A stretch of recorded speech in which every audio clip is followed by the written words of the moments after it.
وعلیکم السلام ورحمۃ اللہ وبرکاتہ۔ وہ آزمائش میں ڈالتا ہے سنبھالتا ہے، وہی مصیبت کو ٹالتا ہے سنبھالتا ہے، وہی تو دیتا ہے ہم کو راحت کبھی مسرت، وہ قید غم سے نکالتا ہے سنبھالتا ہے، جو گرد پڑتی ہے ظلمتوں کی یا غفلتوں کی، وہ شیشے دل اجالتا ہے سنبھالتا ہے،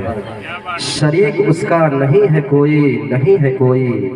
وہ تنہا سب کچھ سنبھالتا ہے سنبھالتا ہے۔ حضرات اب آئیے سب سے پہلے مقصد کائنات، مقصود کائنات، وجہ وجود تخلیق کائنات، رحمت للعالمین، بیواؤں کو اپنے سینے سے لگانے والے رسول، یتیموں کے سروں پہ دست شفقت پھیرنے والے پیغمبر،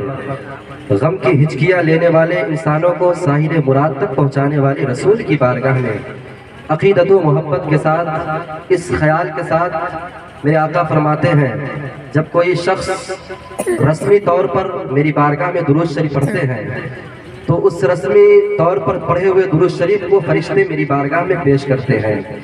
جب کوئی شخص محبت کے ساتھ درود شریف پڑھتا ہے تو اس کی آواز کو میں سنتا ہوں اور پہچانتا بھی ہوں۔ یہ میرے آقا کی بات ہے۔ بڑے بڑے ڈاکٹرز، بڑے بڑے انجینئرز، بڑے بڑے عقلاء، بڑے بڑے ججز حضرات کی باتیں جھوٹی ہو سکتی ہیں، مدینے والے کا فرمان جھوٹا نہیں ہو سکتا۔ عطائے جان رحمت ہے ہماری سوچ سے بڑھ کر، عطائے جان رحمت ہے ہماری سوچ سے بڑھ کر، مدینہ خوبصورت ہے ہماری سوچ سے بڑھ کر، عطائے جان رحمت ہے ہماری سوچ سے بڑھ کر، مدینہ خوبصورت ہے ہماری سوچ سے بڑھ کر، اور درود پاک پڑھیے خوب سرکار دو عالم پر،